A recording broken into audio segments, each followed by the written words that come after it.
Hi friends, आज हम उत्तराखंड की जौनसारी जनजाति के विषय में जानेंगे।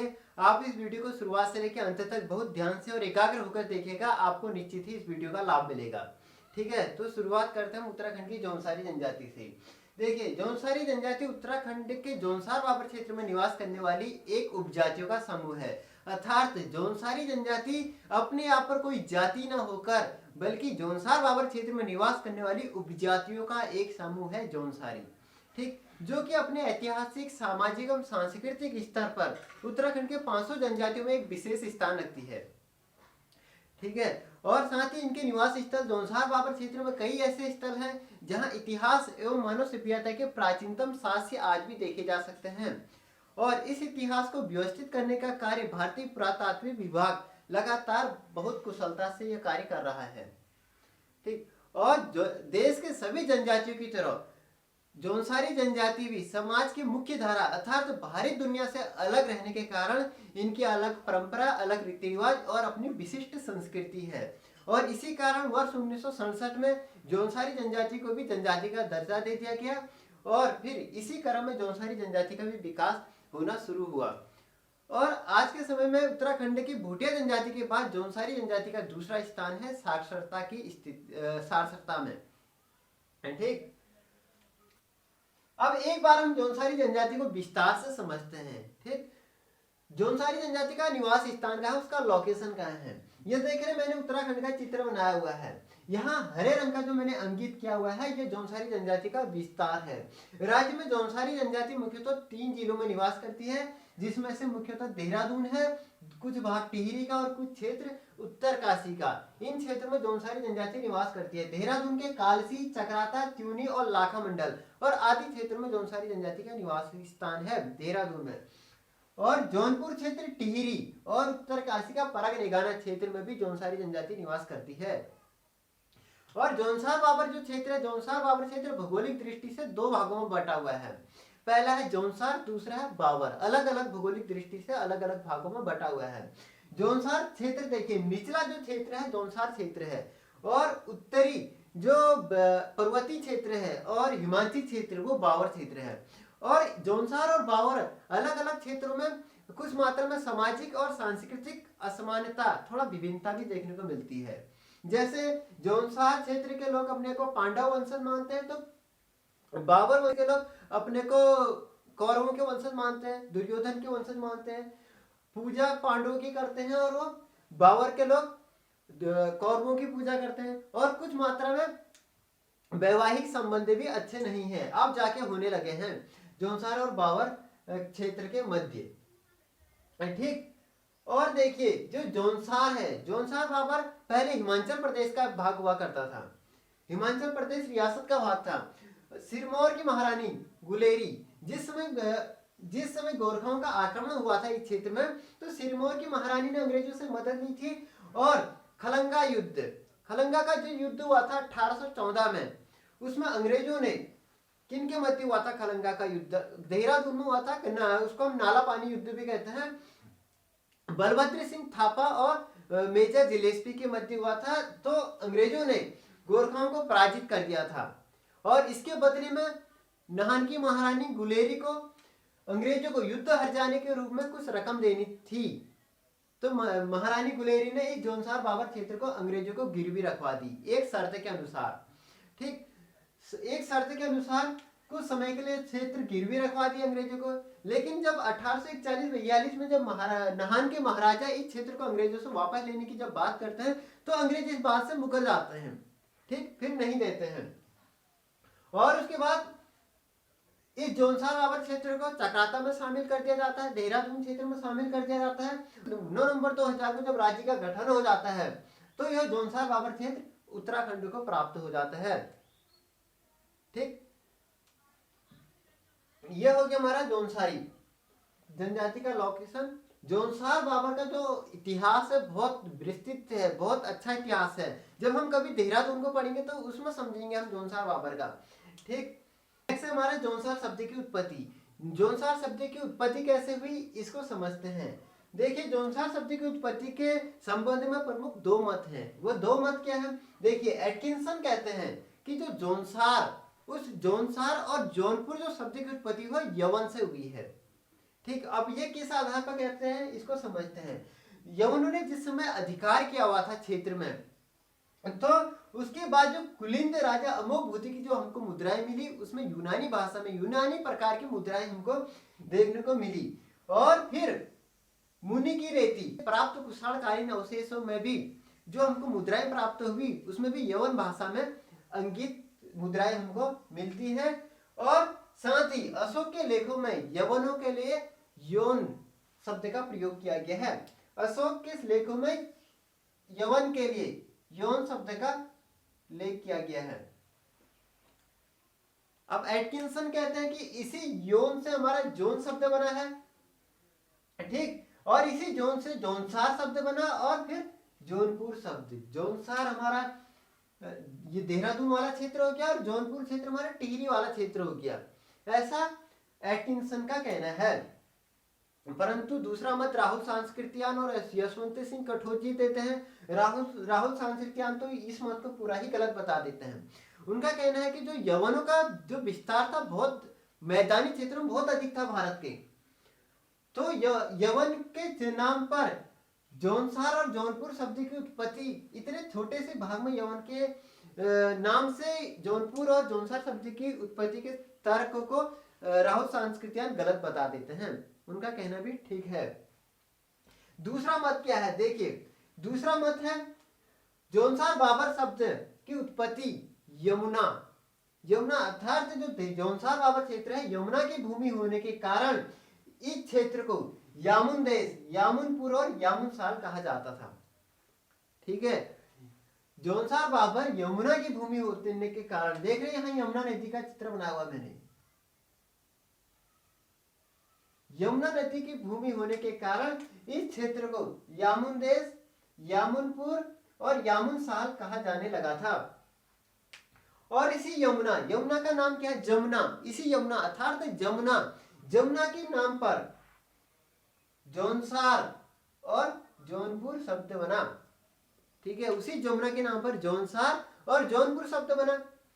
जमुना जो थी इनकी देवी हुआ करती थी। ठीक है, जमुना जौनसार समाज की देवी है।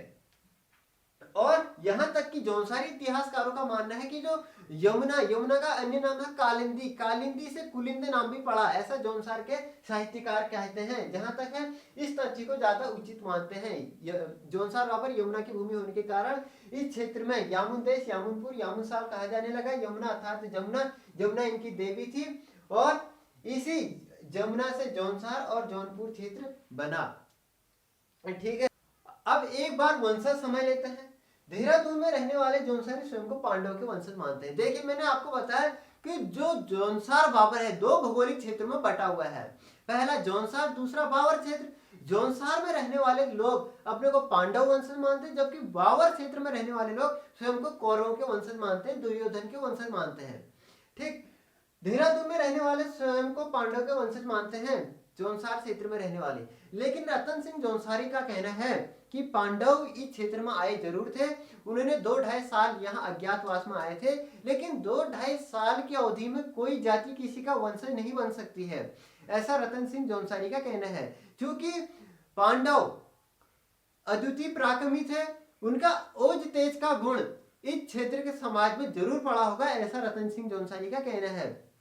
उनका कहना है कि पांडवों ने जौनसार बाबर के लोगों को ही अपने अनुरूप ढाल लिया था, अर्थात तो वही इस क्षेत्र के अनुरूप ढल गए थे पांडव। ठीक है, और पांडवों का जो जीवन पद्धति है वह हमको जौनसार समाज में पूरा देखने को मिलता है। ठीक, आगे समझेंगे इस चीज को। और देहरादून में रहने वाले और बाबर क्षेत्र में रहने वाले लोग स्वयं को कौरवों के वंशज मानते हैं। ठीक है, ऐसी कुछ मान्यताएं हैं। नेक्स्ट देखिए प्रजाति, जौनसारी किस प्रजाति की है। ठीक, देखिए यह मंगोल एवं अन्य प्रजाति के मिश्रित लक्षण वाली प्रजाति है जौनसारी। मंगोल वही मध्य एशिया के जो हिमालयी दर्रों को पार कर हिमालयी राज्यों में प्रवेश कर गए थे। मंगोल एवं अन्य प्रजाति के लक्षण वाली जनजाति है जौनसारी। ठीक है, और जौनसारी जनजाति मुख्यतः 3 वर्गों में विभाजित है। ठीक, वो 3 वर्ग कौन सा है, देखिए प्रथम जाति वर्ग है, मध्य जाति वर्ग और तृतीय जाति वर्ग। एक बार हम इनकी आजीविका को समझेंगे, उसी में इन वर्गों को भी समझ लेते हैं। आजीविका समझिए, देखिए जनजातियों की जो आजीविका होती है मुख्यतः तो कृषि होती है और पशुपालन ही होती है। ठीक है, कृषि और पशुपालन इनके प्रमुख व्यवसाय है। और प्रथम वर्ग जिसमें ब्राह्मण एवं राजपूत आते हैं, प्रथम वर्ग देखिए, प्रथम वर्ग जिसमें ब्राह्मण एवं राजपूत आते हैं, जो आर्थिक दृष्टि से संपन्न एवं भूमि के मालिक हैं। ठीक है, जो प्रथम वर्ग है आर्थिक रूप से संपन्न है और भूमि के मालिक है। जबकि दूसरा वर्ग मध्य जाति वर्ग है, यह अपनी परंपरागत शिल्प कलाओं के आधार पर आत्मनिर्भर है। ठीक है, मध्य जाति वर्ग अपने परंपरागत शिल्प कलाओं के आधार पर आत्मनिर्भर है। ठीक है, फिर भी बहुत पिछड़ी हुई है मध्य जाति वर्ग। तीसरा है तीसरा वर्ग। ठीक है, यह सबसे निचला वर्ग है जो कि आर्थिक दृष्टि से काफी पिछड़ा हुआ है। जौनसारी जनजाति का जो तीसरा वर्ग है, ठीक है, सबसे निचला वर्ग, निचला जाति वर्ग है, वो आर्थिक रूप से काफी पिछड़ा हुआ है। मुख्य तौर पर मैं बात करूं तो तीसरा वर्ग प्रथम वर्ग पर निर्भर है। ठीक है, इनकी स्थिति अभी बहुत दयनीय है। सरकार द्वारा निरंतर प्रयास किया जा रहा है लेकिन इन तक लाभ नहीं पहुंच पा रहा है, ज्यादा इन पर विकास होना भी बाकी है। ठीक, नेक्स्ट हमारा जौनसारी जनजाति की सामाजिक व्यवस्था को समझ लेंगे कि जौनसारी समाज कैसा समाज है। देखिए, परिवार जौनसार समाज में पितृसत्तात्मक प्रकार का होता है, अर्थात घर का मुखिया घर का बड़ा सदस्य होता है, बुजुर्ग आयु में ज्येष्ठ व्यक्ति। ठीक है, पहले इनमें संयुक्त परिवार प्रथा थी, परंतु अब धीरे धीरे लोग संयुक्त परिवार प्रथा को छोड़कर एकाकी परिवार प्रथा की ओर को बढ़ रहे हैं, एकाकी परिवार प्रथा को अपना रहे हैं। पहले इस समाज में बहुपति एवं बहुपत्नी प्रथा का प्रचलन था।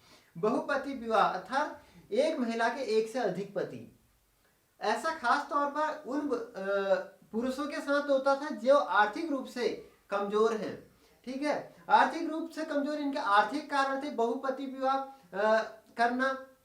जैसे परिवार में 4 भाई हैं, 4 भाई में अगर बड़ा भाई की शादी किसी महिला से हो जाती थी, बाकी 3 भाई भी स्वतः ही उस महिला के पति हो जाया करते थे, अर्थात उस महिला के 4 पति। ठीक है, ये अधिकतर हमारे जो आर्थिक रूप से कमजोर थे उन पर ये ज्यादा अधिक था। लेकिन बहुपति विवाह के लिए भी बहुत अधिक मान्यताएं थी। जैसे हमारा धार्मिक मान्यता कुछ लोगों का कहना है, जो अपने तर्क देते हैं, वो कहते हैं कि यह पांडवकालीन जीवन पद्धति के आधार पर है, क्योंकि वहां पांडव की पत्नी द्रौपदी की भी तो 5 पति थे पांडव।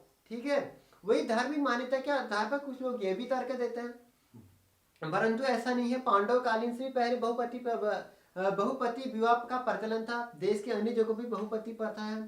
ठीक है, दूसरा जो सबसे बड़ा कारण है उस समय का लिंगानुपात। ठीक है, जौनसार बाबर समय में पहले लिंगानुपात महिला और पुरुष में बहुत अधिक असमानता थी। तीसरा कारण क्या है? गरीबी मैंने बताया। गरीबी में कैसी गरीबी, देखिए ध्यान से समझिएगा इसको। जौनसार समाज में अगर किसी परिवार में 4 भाई 5 भाई इस प्रकार से हुआ करते थे, तो विवाह करते समय लड़की को कुछ रकम देनी पड़ती थी। ठीक है, आप अभी पढ़ेंगे विवाह के समय कन्या शुल्क। ठीक है, लड़की के पिता को कुछ रकम देनी पड़ती है, लेकिन गरीब परिवार में इतना भाइयों की बारी बारी से इतना रकम चुकाना बहुत भारी पड़ जाता है। ठीक है, रकम जो दी जाती है वो भी बहुत अधिक हुआ करती है। तो इस स्थिति में भी गरीब भाई लोग एक ही महिला से विवाह कर लेते हैं सब। ठीक है, इतना बार बार शादी का पैसा नहीं जुटा पाते हैं, एक कारण यह है। दूसरा कारण देखिए संपत्ति का विभाजन, क्योंकि जौनसार बाबर क्षेत्र में कृषि जोतों का आकार कम है। वहां के लोगों का कहना है अगर हम सभी भाइयों की शादी कर देंगे तो खेत के छोटे छोटे जोत के हैं आपस में बढ़ जाएंगे। ठीक, आपस में बढ़ जाएंगे। इसी डर से जौनसार समाज में एक ही महिला बहुपति विवाह को भी थोड़ा और का प्रचलन है।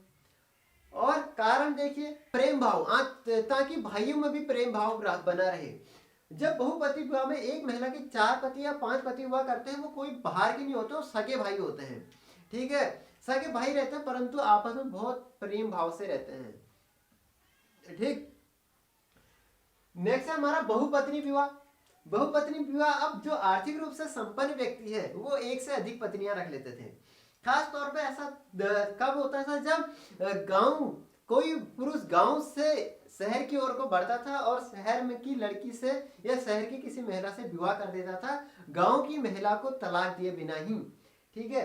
और कहा जाता है कि आर्थिक रूप से संपन्न व्यक्ति इसलिए अधिक शांति करते थे ताकि वो उसकी संपत्ति के सही से देखरेख हो सके, ऐसा कारण मानते हैं। ठीक। और इस समाज में महिलाओं की स्थिति सम्मानी है। जौनसार समाज में महिलाओं की स्थिति सम्मानी है। पहला देखिए, जौनसार समाज में दहेज प्रथा का प्रचलन नहीं है। ठीक है, दहेज प्रथा का प्रचलन नहीं है। विवाह के संबंध में महिला को स्वयं अधिकार है निर्णय लेने का। यहाँ तक कि शादीशुदा महिलाएं भी अगर अपने पति को छोड़कर नई शादी करना चाहते तो उनको अधिकार है, उनके लिए कुछ अन्य व्यवस्थाएं भी हैं। ठीक। और देखिए, जिस समय देश में सती प्रथा चरम पर थी, उस समय जौनसार बाबर की महिलाओं के लिए एक अच्छा विकल्प था। ठीक है, जौनसार बाबर में सती प्रथा नहीं हुआ करती थी। वहां की महिलाएं पुनर्विवाह करने का उन पर पूर्णतः अधिकार था। वैसे भी बहुपति विवाह थे, उनके एक से अधिक पति हुआ करते थे, तो सती प्रथा जौनसार समाज में बिल्कुल नहीं थी। ठीक है, महिलाओं की स्थिति बहुत अच्छी है जौनसार समाज में। ठीक है, यह तो हमारा पहला पहलू हो गया। दूसरे पहलू की ओर को जाएं तो जौनसार समाज में महिलाओं की स्थिति बहुत दयनीय भी है। ठीक है, कैसे? देखिए, जौनसार समाज का जो मध्य वर्गीय और जो तृतीय वर्ग है, वहां की महिलाओं की स्थिति का इतिहास बहुत बुरा है। वहां के लोगों का इतिहास ही बहुत बुरा है। जौनसार समाज के एक हम जब विशिष्ट संस्कृति पर अगर हम गर्व कर रहे हैं, वहीं उसी समाज में बदुआ मजदूरी जैसी व्यवस्था संपूर्ण मानवता के लिए एक अभिशाप भी है। देखिए, कुंवर परसून, नवीन नोटियाल और भारत डोगरा ने एक पुस्तक लिखी, कोल्टा हिमालय से झुलसते लोग। कोल्टा हिमालय से झुलसते लोग, उसमें स्पष्ट किया है उन्होंने कि जौनसार समाज में पुरुषों के लिए बदुआ मजदूरी, महिलाओं के लिए वेश्यालय और बच्चों के लिए विरासत कर्ज जैसी व्यवस्थाएं थी। ठीक है, परंतु अब हालत सही हो चुकी है, बहुत सुधार हो चुका है, लेकिन फिर भी आज भी स्थिति बहुत दयनीय है। ठीक है, बहुत पिछड़ा वर्ग है, अभी भी बहुत पिछड़ा हुआ है। नेक्स्ट है हमारा विवाह। जौनसार समाज में विवाह को देख लेते हैं एक बार हम। देखिए, जौनसार समाज में विवाह को जजोड़ा कहते हैं। ठीक, विवाह को जजोड़ा कहते हैं। जौनसार समाज में विवाह 3 प्रकार के प्रमुख हैं। देखिए, पहला प्रकार का जो विवाह है, बेबी का जजोड़ा। विवाह को जजोड़ा भी कहते हैं, आप बेबी का जजोड़ा भी कह सकते हैं या बेबी का विवाह भी कह सकते हैं। ठीक, बेबी का विवाह, बोई दोत की विवाह या बाजितिया विवाह, ये 3 प्रकार के विवाह हैं, आप लिख लीजिएगा। जो बेबी का विवाह है, यह अति सामान्य प्रकार का विवाह है। बेबी का विवाह अति सामान्य प्रकार का विवाह है। मतलब कि ये समझ लीजिए कि आर्थिक रूप से पिछड़े लोगों का है। इसमें माता पिता अपनी पुत्री को 5 बर्तन देकर विवाह कर देते हैं, बेबी का विवाह। दूसरा है बोई दोत की विवाह। ठीक, बोई दोत की विवाह या बोई दोत की जजोड़ा, यह मध्यम स्तर के लोगों का विवाह है। ठीक, ना अधिक खर्चीला ना कम खर्चीला, बोई दोत की विवाह। जो तीसरा विवाह है, बाजितिया विवाह। बाजितिया विवाह का प्रकार देखिए, अति संपन्न लोगों द्वारा किया जाने वाला विवाह बाजितिया विवाह है। ठीक, अति संपन्न लोगों द्वारा किया जाने वाला धूमधाम से विवाह क्या है, बाजितिया विवाह है। ठीक है, अब कुछ वैवाहिक व्यवस्थाएं भी हैं जौनसारी समाज में और परीक्षाओं में पूछता भी है, उसको हम समझेंगे एक बार। दाम विवाह। दाम विवाह देखिए, खास तौर पर रवाई जौनपुर के क्षेत्र में, जौनसार बाबरी में, रवाई जौनपुर में दाम विवाह का प्रचलन है। दाम विवाह अर्थात कन्या शुल्क, दाम ही से समझ में आ रहा है। ठीक है, विवाह के समय कन्या को दिया जाने वाला रकम या जो भी उसको शुल्क दिया जाता है उसको हम कहते हैं कन्या शुल्क। नेक्स्ट है हमारा दामोघड़ी। परीक्षा में पूछेगा दामोघड़ी क्या है, तो इसका उत्तर देना पड़ेगा हमको कि दामोघड़ी एक वैवाहिक व्यवस्था है। यह पूछेगा दामोघड़ी व्यवस्था किससे संबंधित है, तो जौनसारी जनजाति से संबंधित है। दामोघड़ी देखिए, यह जौनसार में खस ब्राह्मणों में प्रचलित एक वैवाहिक परंपरा है। दामोघड़ी परंपरा के अनुसार अगर कोई पिता अपनी पुत्री का रकम लेना चाहता है, विवाह में अपनी पुत्री का रकम लेना चाहता है, तो उसके लिए व्यवस्था है दामोघड़ी। इस व्यवस्था में विवाह के दिन पंचों के सामने में अपनी पुत्री की एक रकम ली जाती है। ठीक है, दामोगढ़ी विवाह, ये भी सामान्य सी बात है, सेम ही है, दाम विवाह, दामोगढ़ी विवाह। ठीक है, वहां हमने भोटिया समुदाय में पढ़ा था दाम तारो विवाह, वहां भी एक पैसे देकर किया जाने वाला विवाह। ठीक, लड़की का दाम चुकाया जाता है दामोगढ़ी में, वैवाहिक परंपरा है। देखिए, एक शब्द है जीवधन। जीवधन है क्या? जौनसार बाबर में विवाह की एक परंपरा जीवधन है। ठीक है, ध्यान से समझिएगा। जब कभी लड़के और लड़की के मध्य रिश्ता किया जाता है, अर्थात जब वर पक्ष कन्या पक्ष के वहां जाता है, रिश्ता होता है, तो वर पक्ष की ओर से कुछ पैसे दिए जाते हैं कन्या पक्ष को, अर्थात उसको मंगनी भी कहते हैं। उस मंगनी के रुपये को जीवधन कहा जाता है। ठीक है, जब वर पक्ष की ओर से रिश्ता तय करते समय कन्या पक्ष को मंगनी के तौर में अगर कुछ रकम दी जाती है तो उस पैसे को जीवधन कहा जाता है। ठीक है, फिर कहा जाता है कि लड़की का रिश्ता पक्का हो गया है, अब उस लड़की का रिश्ते की बात कहीं और नहीं होगी, रिश्ता पक्का हो गया है, जीवधन। ठीक, पहले यह छोटे छोटे बच्चों में भी कर दिया जाता था। पहले एक रकम, एक मंगनी करके रिश्ता पक्का कर दिया जाता था, फिर कहा जाता था कि अब कहीं से रिश्ते नहीं आने चाहिए, रिश्ता तय हो गया है। ठीक है, यह था हमारा जीवधन। नेक्स्ट हमारा ज्वार प्रथा, महत्वपूर्ण है ये भी बहुत। ज्वार प्रथा है क्या? देखिए, ज्वार प्रथा का जो अर्थ है स्त्री धन। अब ये किस प्रकार का स्त्री धन है? देखिए, विवाह के समय लड़की को स्त्री धन के रूप में कुछ नगद प्राप्ति होती है, नगद रुपये मिलते हैं।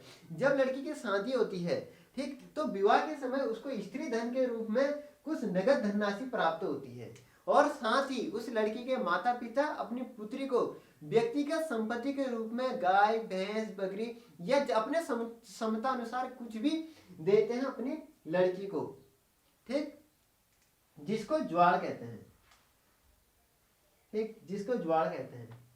अब ज्वार, पहला तो विवाह के समय प्राप्त जो उसको धन मिला लड़की को, दूसरा माता पिता द्वारा दी गई गाय, भैंस, बकरी, ठीक, जो भी महिला उस लड़की को दिया गया उसको हमने ज्वार कहा। अब वो ज्वार जो उसको संपत्ति प्राप्त हुई है, उस संपत्ति पर महिला का ही, उस स्त्री का ही अधिकार होता है, वो उसकी व्यक्तिगत संपत्ति होती है, अर्थात उस लड़की की व्यक्तिगत संपत्ति होती है, उसमें उसके ससुराल वालों का कोई अधिकार नहीं होता है, यहाँ तक कि उसके पति का भी उस संपत्ति में कोई अधिकार नहीं होता है। वह उसी लड़की का अधिकार होता है, चाहे वो उससे क्या आय हो, चाहे जो भी आय हो, या खरीदे या बेचे। ठीक, इसका पूरी जिम्मेदारी उसी लड़की की होती है।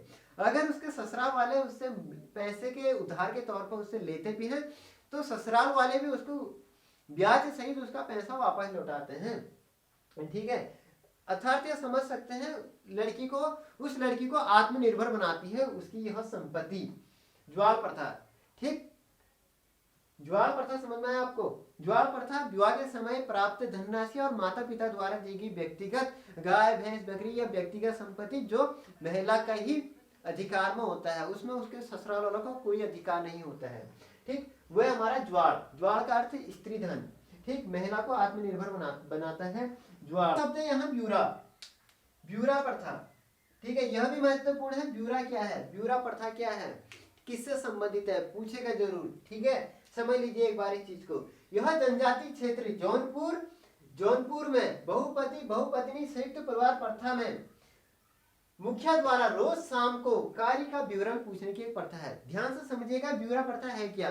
क्योंकि जौनसार समाज देखिए संयुक्त परिवार प्रथा है, बहुपति है और बहुपत्नी विवाह प्रथा है, अर्थात परिवार बहुत बड़ा है, 30, 40, 50 तक की संख्या में यहाँ परिवार होता है। ठीक है, तो मुखिया क्या करता है ऐसी स्थिति में, रोज शाम को परिवार के सारे सदस्य को अपने समक्ष बुलाता है और उनसे बारी बारी से पूछता है कि आज क्या कार्य किया, कार्य का विवरण मांगता है मुखिया प्रतिदिन शाम को। ठीक है, और कार्य का विवरण मांगने के बाद दूसरे दिन के कामों को बांटता है, उसी को कहा हमने ब्यूरा प्रथा। ब्यूरा का अर्थ होता है सलाह। ठीक है, अर्थात ब्यूरा प्रथा रोज शाम को कार्य का विवरण मांगने की प्रथा तथा दूसरे दिन का कार्य बांटने की प्रथा जौनसार समाज में है। ठीक, ये हो गया हमारा ब्यूरा प्रथा।